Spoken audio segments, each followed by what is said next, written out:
So kape lang at pandesal, okay na.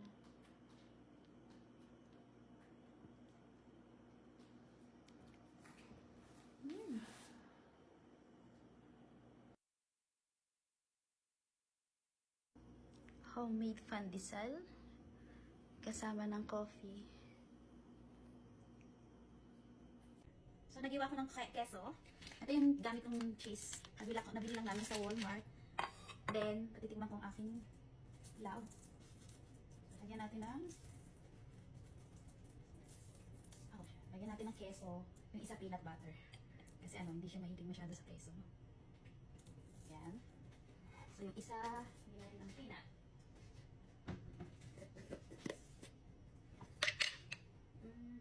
Okay. So lambot. Lagyan natin ng peanut.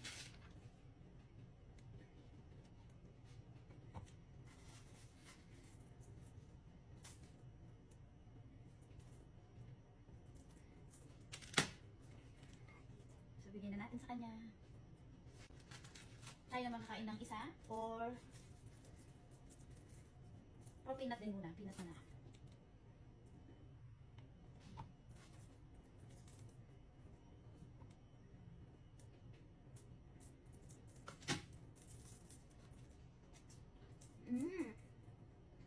Sarap. Ang sarap ng pandesal. Guys, gawa na kayo. First attempt ko, failed kasi hindi siya umasa. Kasi may nagkamali ako. Yung active yeast, nilagay ko agad yung asin, which is hindi pala pwede. So ngayon, nag-try ulit ako. Inintindi ko maigi. Then na yun, try and try. That's it. Bye-bye. So, ayan na yung pandesal ko.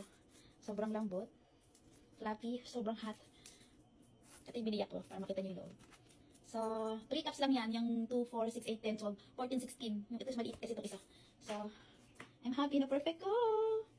So, that's it. Let's eat. Pandesal sa America.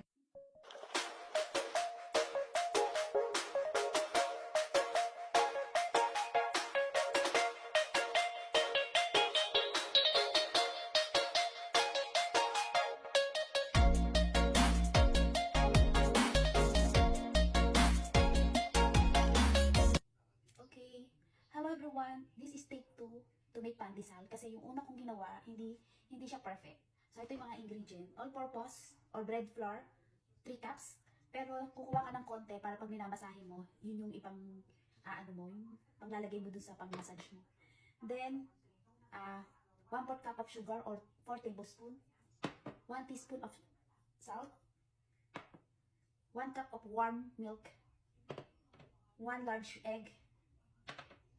4 tablespoon of butter or oil, any. And, of course, yung instant yeast natin, yung fast acting. So, ito yung the best part na kailangan hindi natin skip kasi dito yata ako nagkamali last.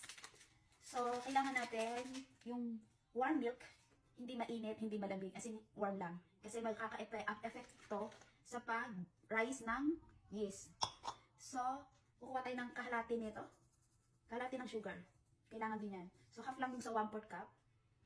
Then, yung 1 sachet of nothing active yeast. May nakaraan kasi nilagyan ko siya ng salt, which is hindi tama. Kasi hindi magra-rise yung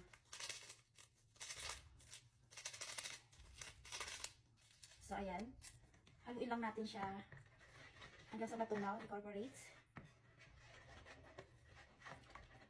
So, this is important part kasi hindi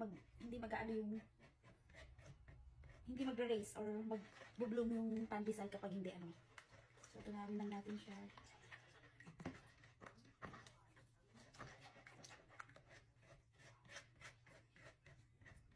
Kapag daw hindi nagpo-foamy yung yeast, ibig sabihin dead na.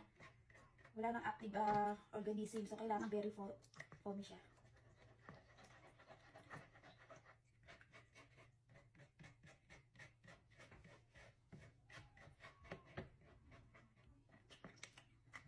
Gamit tayo ng sigit.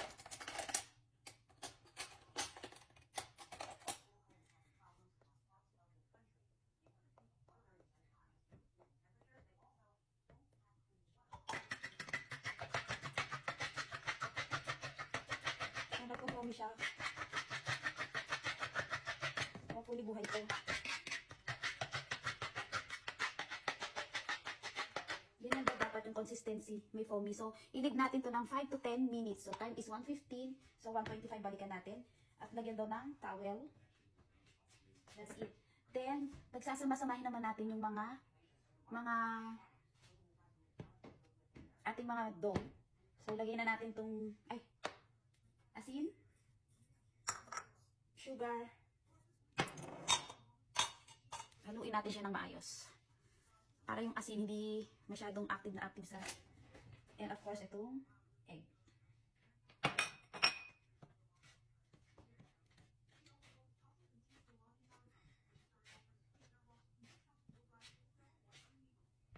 Lagay ko na rin yung butter.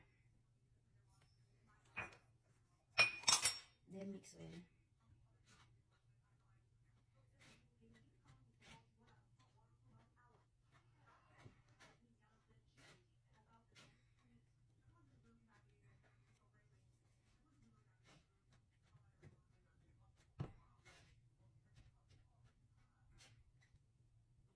Okay?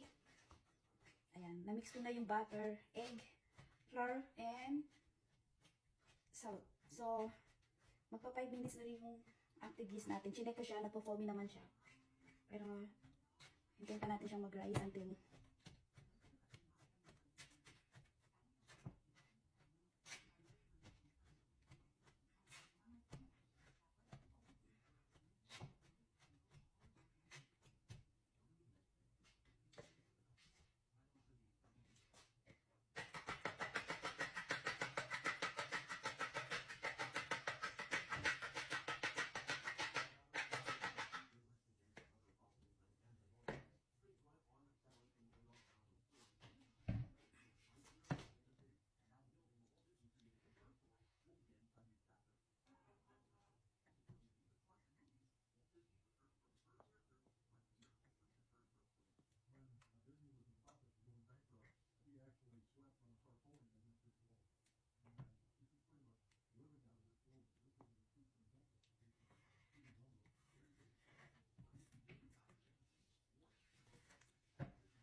so, almost 10 minutes na. So, kailangan daw masahe siya. At very smooth, like this. Yung hindi na siya sticky, tapos smooth na siya. So, hindi pa kontento, konti na lang.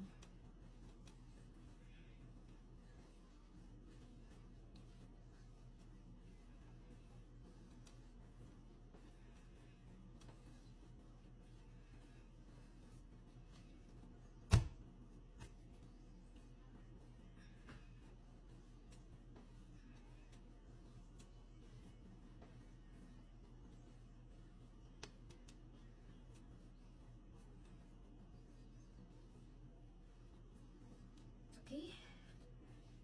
Magandang exercise to.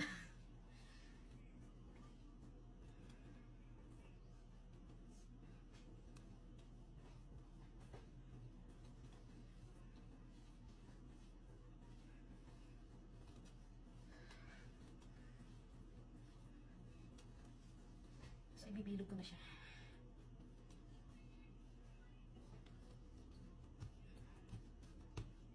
So, dito sa bowl, kung saan ako nag-mix na, dyan tayo tayo. So, ito yung butter ko. Igigrease lang natin yung mismo lalagyan.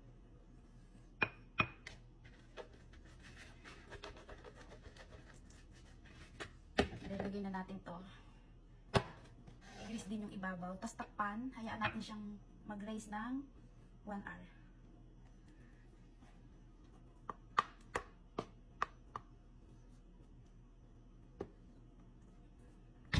So, ayan. I-release natin siya ng 1 hour. Sa warm place daw. Okay, meron siyang 1 hour na. So, nagpapin ako ng tray na may parchment paper. Breadcrumbs. Tapos, ito na yung bread. So, pagsa na siya, pupuli. So, ipapans lang natin para mabilis yung yan.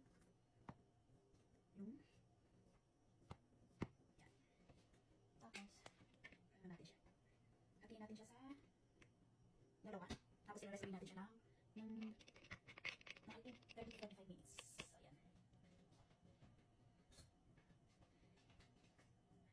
natin siya sa wait, so ito na yung parchment paper sa tray.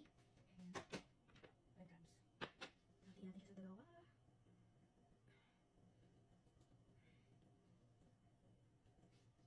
Nasa 12 to 16 panties ang daw magagawa dito.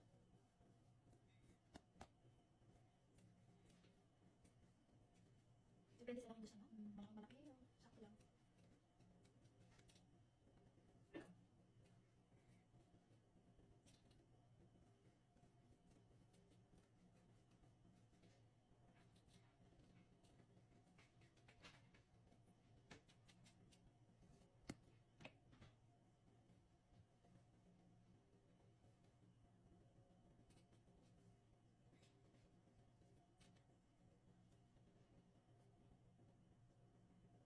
Para pagdating tulo. Is the other one.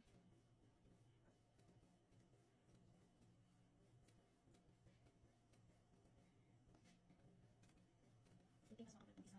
So makakagawa tayo ng 8 dito, 6 doon. Tingnan natin kung pwede. Ayan.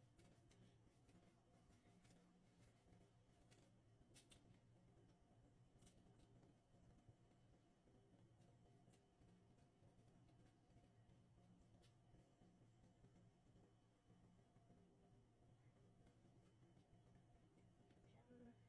Ayan, I think medyo makapal ng isa kaya medyo okay lang. So, hatiin natin siya para pantay. Okay. Kamayin natin ito siya.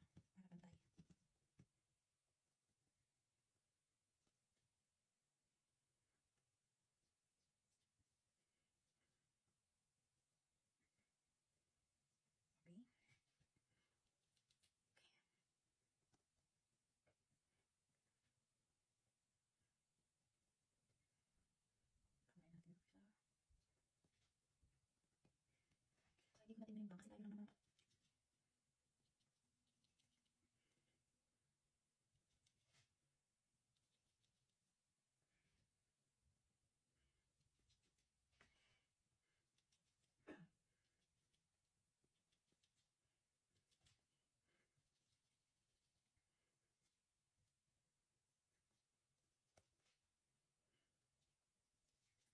So, bibidugin natin isa-isa.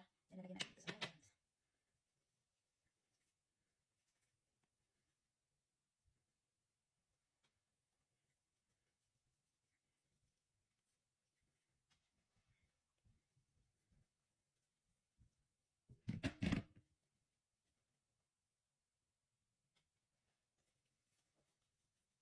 So, medyo malaki na ito kaysa unang ginawa ko. Kaya, pag-hiwalay-hiwalay natin. Lagyan natin dito sa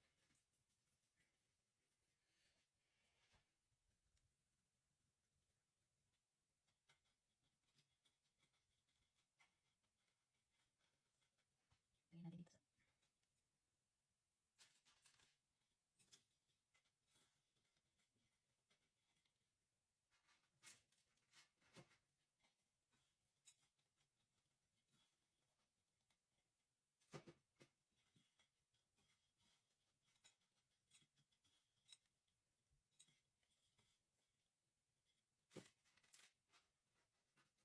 let's do the rest. Okay, eto. Nabilog ko na. Tapos, lagay ko na ng breadcrumbs. Kailangan meron pang rest 2. So, kailangan 30 to 45 minutes. I-rest ulit natin siya bago natin lagay sa oven. So, takal din ng cloth. Then, balikan natin after 45 minutes. Okay, 15 minutes.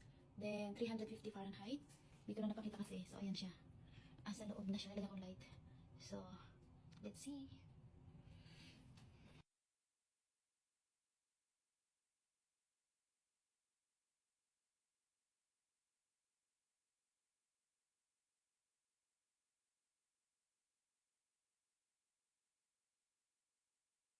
Ayan guys, 15 minutes siya. So, meron pa tayong 7 minutes left.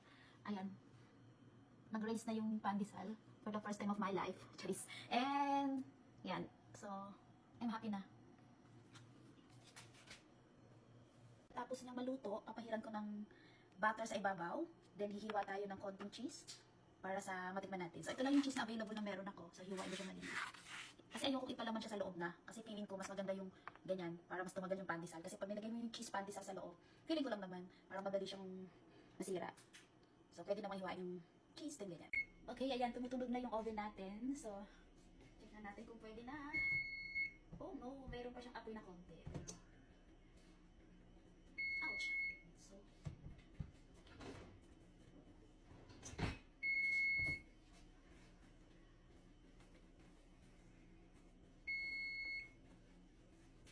lang, I know.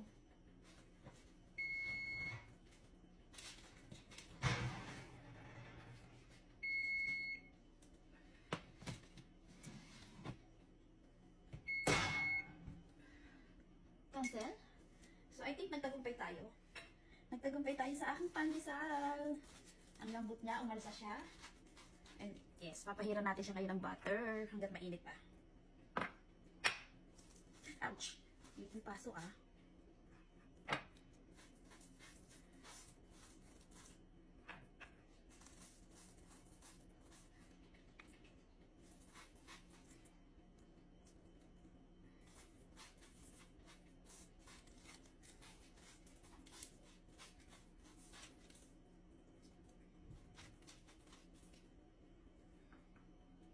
Itong humahid ko, hindi kumapahid. Hindi ko alam kung bakit.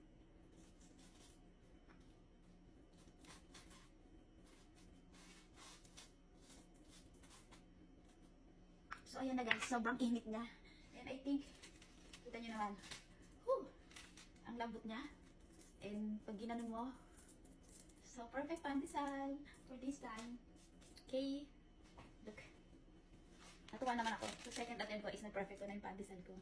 So, sa 3 cups, nakagawa ako ng 16 pieces. So, kaya kung gusto nyo ng maliliit, kasi sa akin, ganyan kalalaki siya. So lambot niya. So, fluffy. So, yan. Thank you, guys! So,